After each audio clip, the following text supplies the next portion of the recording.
Welcome back to the show, Connor Beaton. What's up, man? What's going on? I feel like I have very dramatic lighting right now. You're very chiaroscuro, if you know that term. Right? Yeah. I feel like I'm in some form of like a dramatic Tarantino movie or something. Yeah. Looking good though, bro. Thank you. Likewise.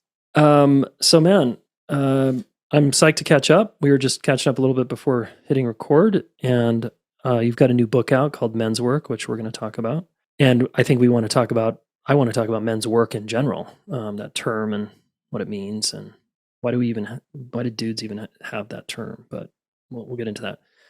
In reading some of your book, I was intrigued about your story, and I always like to remind, for those that didn't listen to the previous episode, I believe it was episode 67 you were on, a solo episode, then you and your wife were on talking about long distance relationships. So just to as a refresher, in like 1 minute, how do you introduce yourself these days? Usually I just say that I'm the founder of a company called Man Talks, which is dedicated towards the betterment of men, whether it's a man wanting to be a better father, husband, leader, but just somebody that's looking for that self-reflection and the tools to lead themselves more effectively in their life. Because one of the things that I found for myself is that when I didn't trust myself, when I felt like I couldn't lead me in my life, were some of the lowest points of my life. Mhm.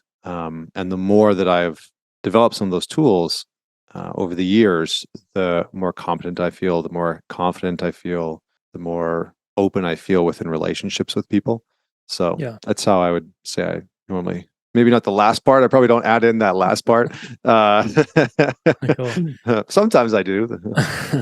We'll talk about self-leadership. I like that term in a minute.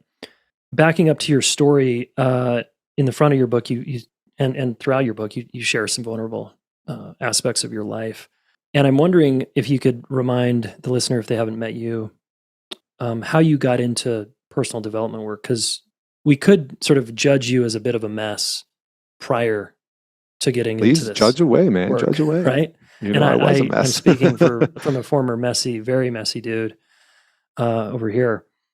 So you were, lots of drugs and alcohol, porn, affairs, living out of your car. Like there were some really interesting chapters there in your story. And I'm curious, just can you sum up like what was going on in your life that led to you caring so much about men's work and helping other men? Yeah, I mean, I'll try and give you the condensed version, and then you can poke around in whatever parts feel generative. But I think growing up, I was a pretty average kid, like pretty average. Average in school, average in hockey. Wasn't particularly good at anything. And later on in life, I started to get good at things. So I went to university. I got a decent career that allowed me to travel around the world. I had a great relationship with this beautiful woman, and I had the sort of toys. I had the Mustang, the motorcycle. Not that that's like the dream for most men, but from the outside, it looked like my life was going pretty well. Yeah. Traveling, beautiful girlfriend, great relationship. From the outside, some of the toys that come along with sometimes the life that we think that we want to live materialistically. But behind the scenes, I was just a mess. I was drunk a lot. I was abusing drugs. I was constantly unfaithful. Every single relationship that I was in, I was unfaithful. I have sometimes said that women have been my number one drug, or at least how I related to them, because I really did relate to them in that way. It was something that I had to have, needed to have. And so I was constantly unfaithful. And then was using porn excessively, especially in my early 20s, late teens. It was a real bad problem.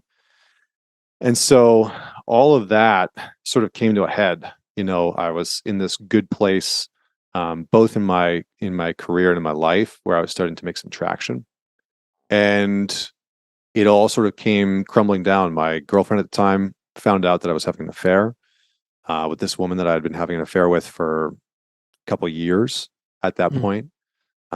I tried to lie my way out of it because up until that point, I'd been able to talk my way out of pretty much any scenario that I had been Hmm. in, and it didn't work, you know. And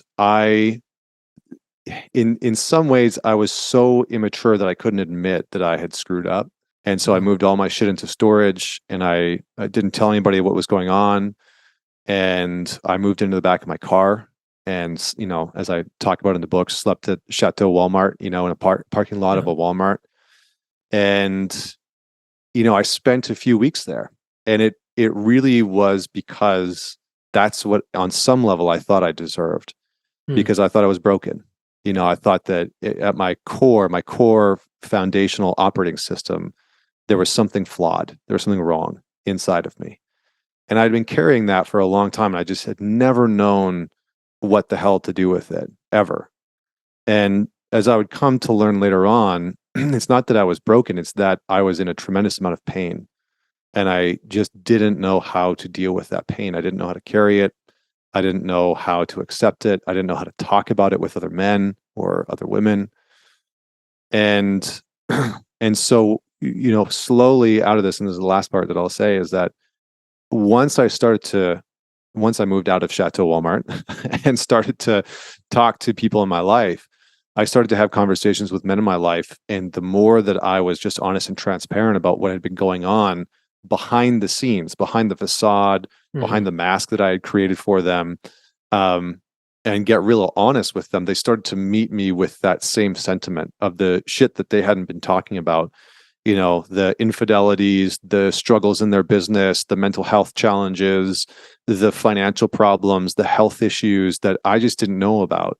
Yeah. And these were men that I were friends with, that I Right. knew. And it really landed. And I talk about this part in the book, but it really hit home where the guy that I lived with in university and had gone to university with, one of my closest friends who uh now actually works with me. He and I were sitting down and having a conversation, and I let it all out. I told him everything that had been going on behind the scenes and how I had been struggling. And I probably like verbally vomited at him for about 30 minutes. It's Uh-huh. just told him everything It's that a had been powerful going on. story. Yeah. In the book. And Yeah. and then, he paused and got very emotional and thanked me and proceeded to tell me that he had tried to take his own life about a month and a half before. And I was kind of dumbstruck by the notion that I knew everything about this guy. Like I knew everything about Hmm. him. The type of scotch he liked to drink, how he liked to drink that scotch, the type of TV shows he liked to watch, the type of women that he liked to date, his favorite restaurants. Like I just knew so much about this individual, and he knew so much about me, but there was this barrier where we didn't know probably and arguably the most important Yeah. elements of who we actually were as men. And I wanted something, kind of got ignited within me in that moment. It wouldn't happen for years later, but to do something about that, to become somebody who could actually do something about that. Yeah.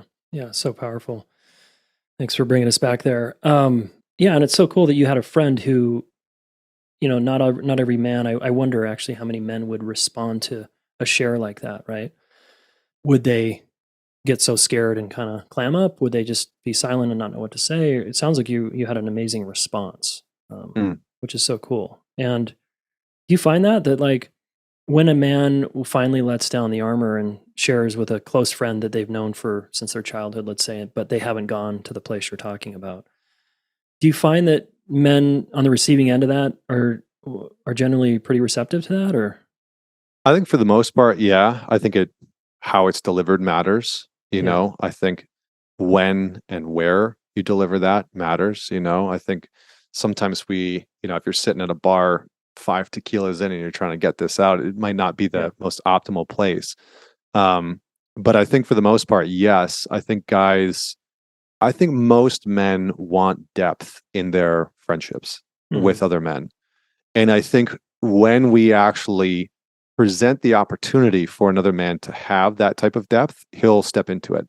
Unless it's something that he's really confronted by, in which case he might shut it down immediately, right? Where he's like, I'm not engaging with this. Like, this is yeah, some, whatever he might say about it. But I think for the most part, most guys will lean in and say like, that's rough, man. And I get it. And here's why I get it. And they might share something about themselves.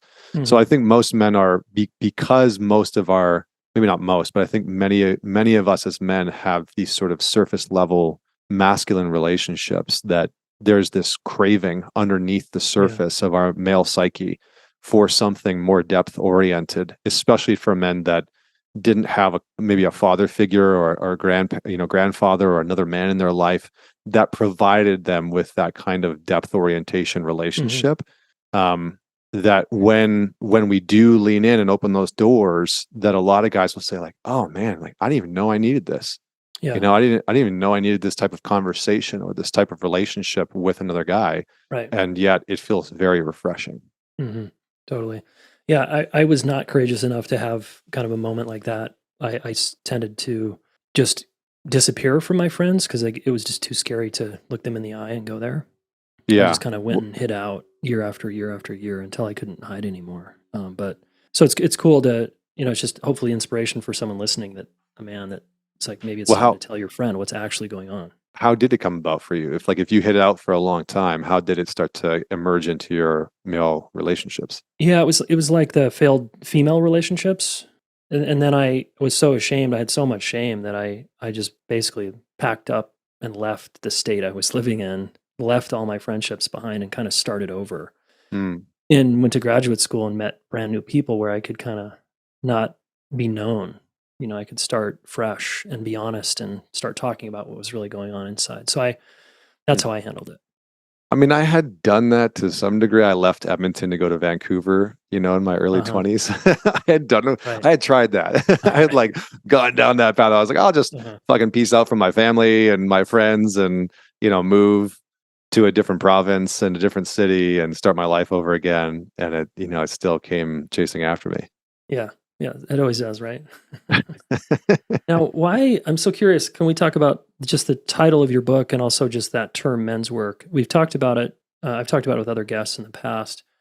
Um, and I want to come at it from a gender gendered sort of point of view where men a lot of men feel safer with men than women, and so they get into a men's circle finally, and it's like, oh fuck, I can finally talk about what's actually going on, whereas other men feel safer with women. Like your first friend that you opened up to was a male, it wasn't a female. Like a lot of guys feel safer with a more relationally sensitive, emotionally attuned person, which is Mm. often a woman. So like, can you what are your thoughts on this? Like, yeah, I'm curious. Yeah. Well, I think up until that point, I had been closer with women than I was with men for sure. Um, up until the point of my sort of like rock bottom, I was definitely closer with more women. And I think in many ways it was because of my wounding with men that I avoided them. Mm, I sort of had this deep underlying fear of like, and I wouldn't have used this language at the time, in my late 20s or, even into my early 30s. I don't think I would have used this language, but I had a real deep wound that men would abandon me, men would not be there for me, men were abusive, that because that's how I had experienced men growing up. that was like the Men, ab- father imprint, right? yeah, men abandoned me, men Stepdad. Yeah. abused me, and so, and then there was different versions of that, right? Men would bully, I bullied, and so Yeah. I felt largely there was this lack of safety with other men and a lack of knowing that there was something. I can't think of any other word other than like nutritional that would come with that relationship. And so Hmm. I think that it's different if you're a man who views men, and maybe I'll speak from my own experience again, because I was a man who saw men as a threat and saw the masculine as something that was potentially dangerous. It was easier to go and get feedback from a woman Yeah. or to go get validation from her or to get her to tell me that I was right or I was good enough or I was smart enough or I was good looking enough or I was Hmm. attractive, whatever it was that I was trying to that I felt um, deficient in some capacity. But nothing really ever happened. It was like I was getting this stuff from women, but nothing in me or in my life was actually changing. So if I got if I was texting a woman or trying to date a woman and I was getting her to tell me how great she thought I was, how attractive she thought I was or how smart she thought I was, it didn't change how I actually felt internally, Yeah. which was so fucking annoying. Yeah. Versus being around other men and being in a relationship with other men, being challenged by those men to go and do something about how I felt deficient or how I felt like I was lacking in competence. That was really terrifying. The notion of actually having those types of relationships with other guys was pretty frightening. And I think again, it's because of that wounding that I had from men in my past. Mm-hmm. Yeah, it's like dudes aren't safe to go there, right?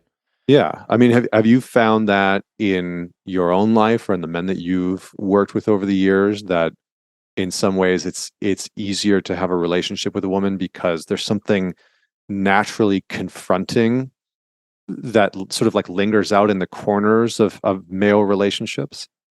Yeah, I mean, I'll talk about my experience, which was I went to a female therapist first, and I felt definitely safer with the girlfriends I had in my 20s to talk about myself, but not like barely.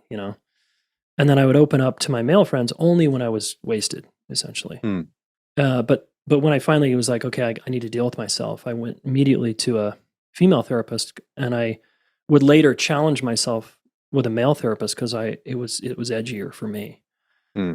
And then I was like, okay, I think I need a men's group because I need to push that edge. But it seems like leading men's groups over the years, a lot of men feel so much relief when a woman's not around, and they feel like finally I can talk openly, and it's just interesting. It must be maybe different for every man, but yeah, I just wanted to get your thoughts on that. Yeah, I mean, I think it is. And I think one of the things that changed for me is that after I hit rock bottom, I had a mentor in my life and he was in his late 70s at that time. And his name was Bernard. And he sort of took me underneath his wing and supported me, first in conversations, then in a more direct way, and then in a sort of like an apprenticeship where, That's so cool. he was versed in Jungian psychology and Buddhism and neurolinguistics programming and cognitive behavioral therapy. And he just started to like teach me all of these things. And then it became more formalized where I would pay him for his time. And then when I couldn't afford that, I would work on his farm, because he was quite a bit older. And so I would farm asparagus and chop wood and help him with his Rottweilers and stuff like that. And it fundamentally not only changed my life, but started to give me an example of what a healthy masculine relationship could look like. And that being in relationship with men in an open way, in a real way, in a transparent way, could actually be not only safe, but wildly transformative, really deeply transformative. And all of a sudden I found myself learning so much from this man and getting so much wisdom from him and being in awe of like listening to the tales of his life, starting a dog food company and winning the lottery and, just not just the wisdom that he could teach me directly, but just the experience of his life started to expand me in a way that I hadn't gotten in my sort of never-ending chase of women. And so I think that was a big, go ahead. No, finish her. I was going to say that was just a big shift for me. Totally. That's so powerful. God, I love just the image of on a farm and like the guy's out there and he's like a mentor and it's like safe. I'm curious if you ever felt scared that he was going to hurt you, abandon you, reject you. Did you have to work through a lot of that with him or not really? Not with him directly. I think there was just like a quality of ease that was with him that I didn't necessarily worry about him abandoning me or hurting me in some capacity. I think every once in a while I would, I sort of would feel immature at times, which makes sense because I was, in my 20s and here's this, wise man in his 70s, Yeah. who has a tremendous amount of experience. And so sometimes I'd have to work through that and wanting to be further ahead than I actually was, and giving myself grace for, the learning process and the learning curve that was quite steep. Yeah. But I think that was one of the things that really allowed me to understand the importance of what men's work is and why it's so important for men. Because, like, did you ever go through an initiation in your childhood, like a formalized initiation into manhood? No way. Yeah, neither did I. Right. Right. And neither did most men within our Yeah. culture. And we've like stripped mined this important marker, this important process out of our culture that normally would have assisted in young boys and young men entering into manhood and creating some kind of demarcation line that would show them, here's the responsibility of being a man. Here's what it might look like to be a man. Here's what it means to come into contact with your pain. That's like the first line of the book. I say, a man's work begins in pain. I say that because that was my personal experience. I had, like, my work started with having to deal with my pain, and it sucked. And it's the thing that I didn't want to do. For years. I had been running from, like, I'm fucking hurt. I'm just hurting and I don't want to deal with this shit.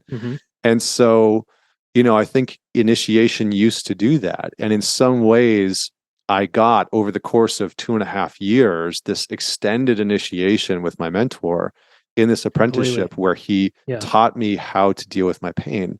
And so I think that's an integral part of what we're all being asked to do culturally in our world right now, but specifically us as men. Yeah. Yeah. Powerful. Yeah. I was so lost. I joined a college fraternity and a hazing drinking fraternity, thinking that, I'm going to drink more than everybody and haze harder and get hazed and handle the most abuse. And that was kind of my unconscious attempt, right, to at this initiation stuff, which is why I then would later work with boys and try to help with this rite of passage thing and helping men get kind of initiated in some way, shape, or form, because the ordeal in the initiation is so important, right? Is going through a trial or something difficult, and that's the pain you're sort of talking about. Is where so many men are in pain. It's like, look, dude, the way to get become you is to, like, face the pain. But a lot of dudes don't want to do that. Yeah, I love the way you just said that, right? And, like, Richard Rohr, who's this Franciscan monk, are you familiar with his work? I'm not that much. I've heard his name a bunch. I love him. I think he's a fascinating dude, but he has a quote where he says, unless a male is brought on a journey of powerlessness, he will always abuse power. Wow. And that has always stuck with me, because I think in some ways initiation puts us into a state of powerlessness where there's a force, there's a circumstance, there's something bigger than us that we can't conquer, we can't dominate, and we can't talk our way out of. Yeah. And so we have to experience this powerlessness. And, I think for me, what I've come to notice is that when we don't get that, we can either feel incredibly lost, or eventually we will create what I call a forced initiation, where we will organize our lives in such a way where we'll hit a rock bottom to experience that initiation. Yeah. And I see a lot of men do this, where they'll create an initiation in their life that they have to recover from, that they're powerless to, and so, like a midlife crisis or something, right? Totally. Yeah. Where the Porsche gets bought, and the affair happens, and the job gets quit, and all that kind of stuff. Money gets lost, and money, they gamble away the money and stuff like that. And so, I think that's a big one. Yeah. All right, it's time to get very honest with yourself about your results you're getting in your relationship. And if you are like me, you didn't get a class on this stuff in high school or college, so relationships get complicated, right? But we created a course. I got so frustrated, I created a course called Relationship Mastery. It used to be called Deeper, and it's 9 months. It's a very big commitment, and people change their lives. One of the biggest outcomes they get is, I like myself more. I'm a better communicator, and I know how to have secure relationships. So it's 9 months. It's a journey. And I encourage you to come check us out here. If you've been thinking about this one, it's probably time. Okay. Just look at the results again in your life and go, okay, maybe I need to learn some stuff. It's really just about learning and applying yourself. Here's what one of our past participants, Steve, said about his experience. Yeah, when I came to the relationship school initially, I was in a really painful space. My marriage was challenged. My kids were young. Yeah, I was in therapy. Therapy wasn't working. I just found myself in this confused, scared place. I'd heard Jayson on the podcast and felt like I'm a Marine, and just hearing Jayson's voice and the way that he was talking about love just connected with me, made a lot of sense. And that was in stark contrast with the kind of therapy that I was getting. Like, this is like boot camp for love. That would be the easiest analogy I could come up with, and just say, like, having that level of structure, that level of support, that level of care, that I haven't seen replicated elsewhere. The thing I just want to share is just the level of enormous gratitude I have for, my life crossing paths with Jayson Gaddis in the school, and what that's meant to me on my life journey, and as a man, as a father, as a son, as a human being. Like, I wouldn't get to be the person I am today. I just can't see how that would be possible. And I'm just very, super grateful. Okay, pretty amazing. Steve went on to graduate this course and go into our coaching program, and then go into our couples coaching program. He's an awesome guy. He worked hard, and he's out there helping people right now. If you want to go on this relationship mastery journey with us, go to relationshipschool.com/relationship mastery to find out more, to have a free phone call with one of our team members, or to sign up. relationshipschool.com/relationship mastery. Why the term men's work, do you think? Like, why did you title your book that, and why do you appreciate or use that term? Yeah, I was very hesitant around calling it men's work because men's work is almost like a genre or a modality within the therapeutic space that I certainly do not represent the entirety of. Yeah. So I was hesitant of calling them that, but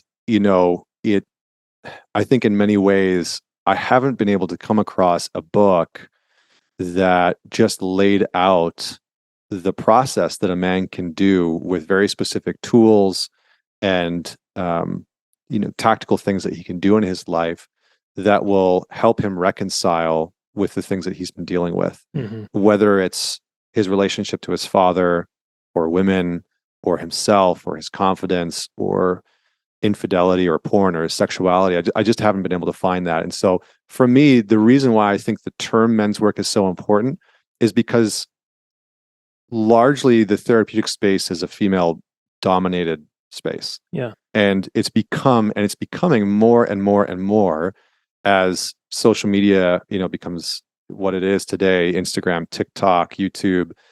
When you look at the content that's being curated from therapeutic and psychological and self-help individuals, it's largely directed towards women.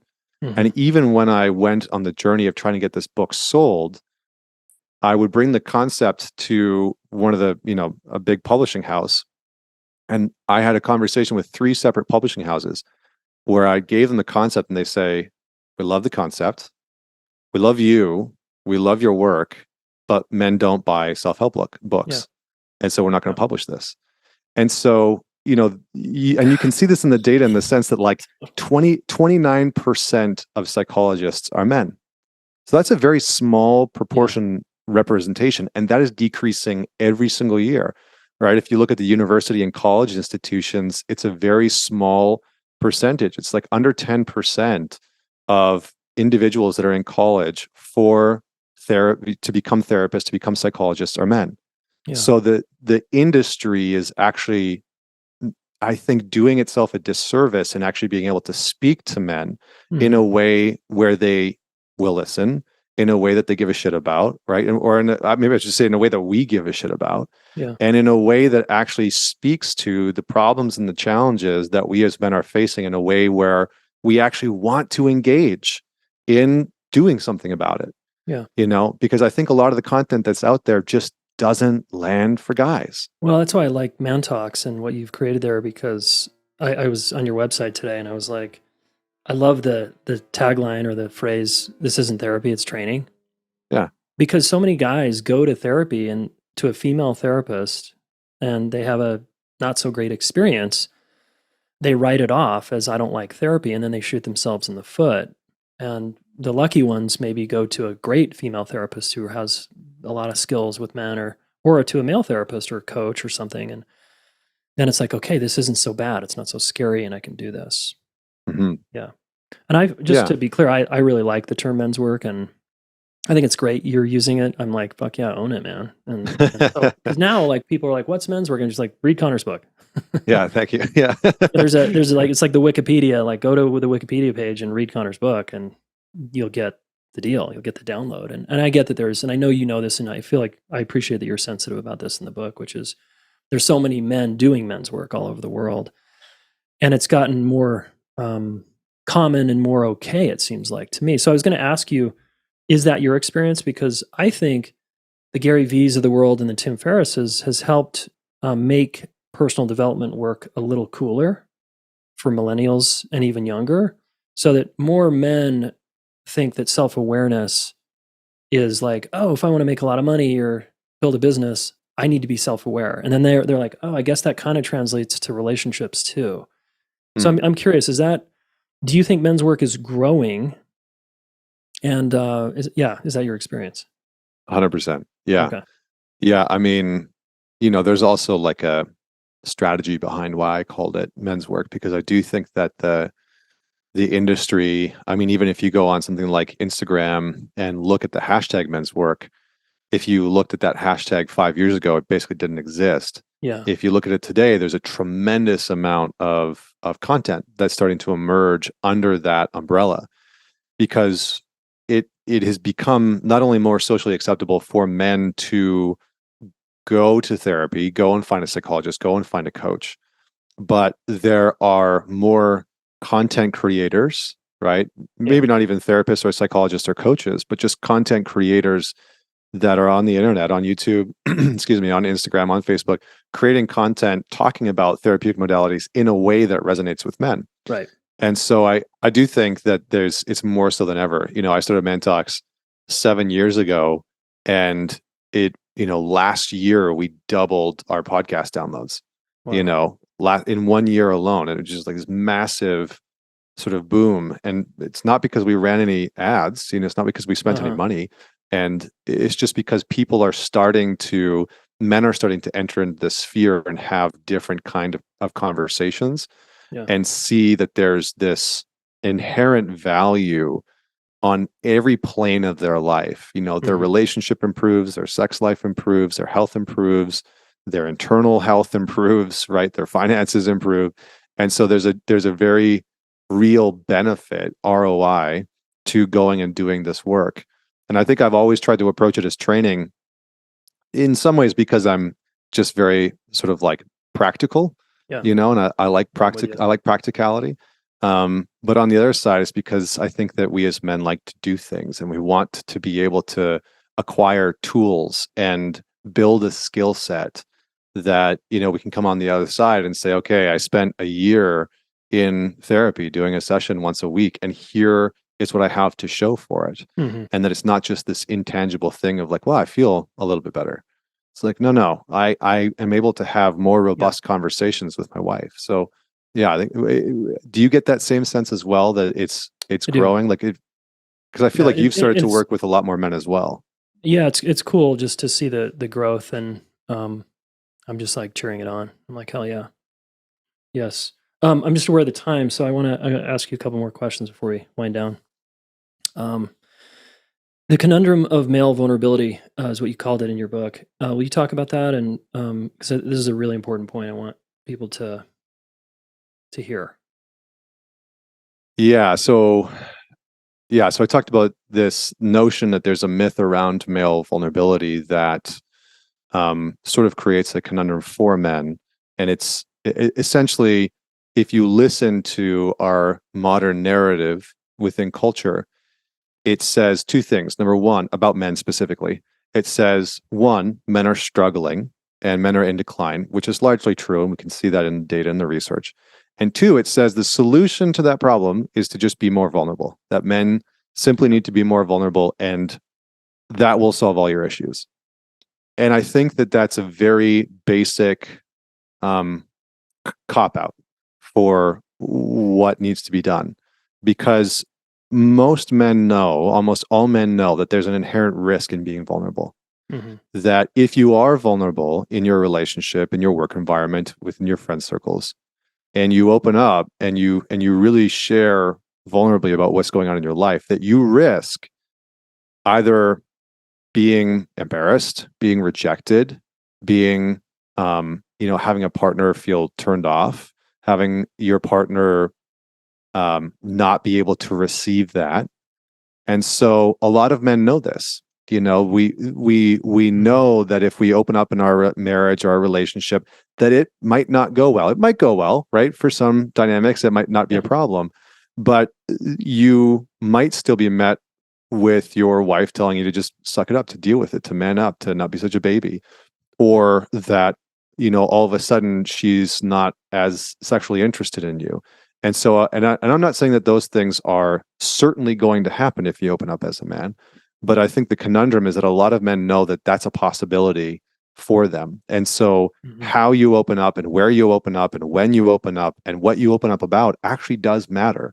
And we don't, that caveat, that asterisk is oftentimes left out of the conversation of men should just be more vulnerable, because there is such a thing as sharing too much too quickly. And I think one of the big things that isn't talked about is, yes, there is value in you being vulnerable, but there's also maybe even more so that you should practice that in the right places, and so it's very different for you to maybe open up and be vulnerable to your partner. And I'm not saying that you shouldn't do that, but it's very different to do that than it is to get into a group of men and really talk about how you haven't been able to stop watching porn, or to really talk about how you've been, sexting with some woman at your office behind your wife's back. And it's very different to open up about some of your struggles and challenges with a group of men who are actually going to hold you accountable and to hold your feet to the fire. And so I think it's that type of quote unquote vulnerability that most men are actually needing in their lives. It's something that on the other side, there's action, there's a challenge that comes on the other side of it. Yeah. Thank you. It's great. Yeah. And I want to add that some men do, like you said, open up, and the message they get back is, wait, you're supposed to be strong. Yeah.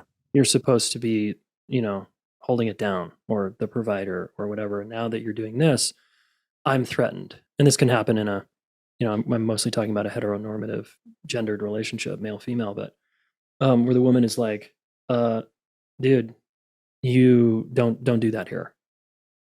But she might wants it, or I want it sometimes, but I don't want it other times. And so there's a lot of men do find themselves in like, I'm screwed either way.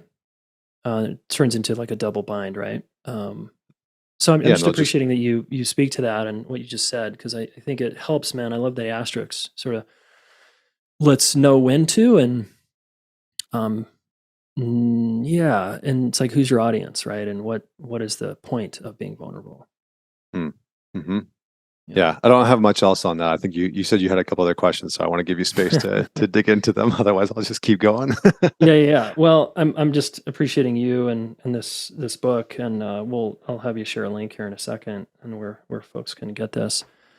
But yeah, given our time, what other just nugget do you want to leave us with? And then I have one other question after that, in terms of just anything that pops out from your book, or just your work with men, or. Oh boy, There's so much in this book, and so this is where people need to go to get it. But yeah, I mean, I think one of the big things that I talk about in the book is infidelity, and I share my personal experience with both infidelity and porn as a man who has worked tirelessly to outgrow both of those things, to move past both of those things that were crutches in my life for a very, very, very long time, and hurt a lot of people around me and didn't serve me either. And so I think that's one of the biggest things that that I hope people dig into within the book. yeah, I mean, if we had more time, I'd go deeper into that. But I think what I will say very briefly is that one of the things that I learned personally about my relationship to porn was that I was using it as a tool to self-soothe and regulate my nervous system. Mm-hmm. And so whenever I felt stressed, overwhelmed, anxious, angry, frustrated, disconnected, lonely, it was just the number one thing that I turned to. And it's so easy. And it's like, young boys between the ages of 8 and 11 are starting to watch porn.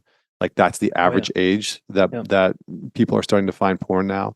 And so I think it's really important that we just start to have these conversations about it, not to demonize it, not to say it's good or bad or any of those things. It's just, where does it actually fit into our lives?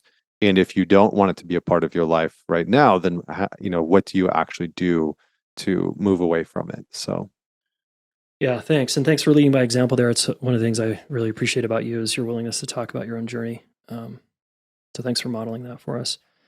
Connor, I've asked this almost to every guest, probably for many episodes. I can't remember if you got it before, but we want to help young people. And if I had a room full of high schoolers and I could only share one thing about, relationships or love, or what would you, and you were whispering in my ear, what would you want me to tell them?